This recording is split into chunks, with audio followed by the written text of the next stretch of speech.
Një ngjarje me pasoja të rënda është parandaluar nga policia e Shkodrës, e cila ka arrestuar një 41 vjeçar që dyshohet se ishte nisur i armatosur për të vrarë autorin e plagosjes së vëllait të tij.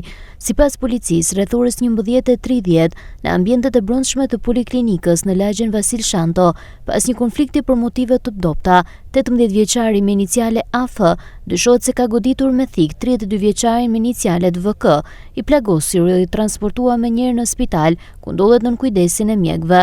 Ndërkohë sapo mori lajmin për plagosjen e vëllait, shtetasi AK 41 vjeç dyshohet se mori një armëzjarri pistolet me fishek në fole dhe u nis në këmbë për të ekzekutuar autorin e dyshuar. Fal informacionit të siguruar në kohë dhe reagimit të menjëhershëm të efektivëve, policia ndërhyri duke ndaluar 41 vjeçarin përpara se ai të realizonte planin e tij. Gjatë ndërhyrjes ai tentoi të largohej dhe holli armën e zjarrit, por u neutralizua dhe u arrestua në flagrancë. Në cilësinë e provës materiale u sekuestrua pistoleta me municion luftarak, ndërsa shërbimet e policisë vijojnë kontrollet për lokalizimin dhe kapjen e 18 vjeçarit AF, i dyshuar si autori i plagosjes me thik.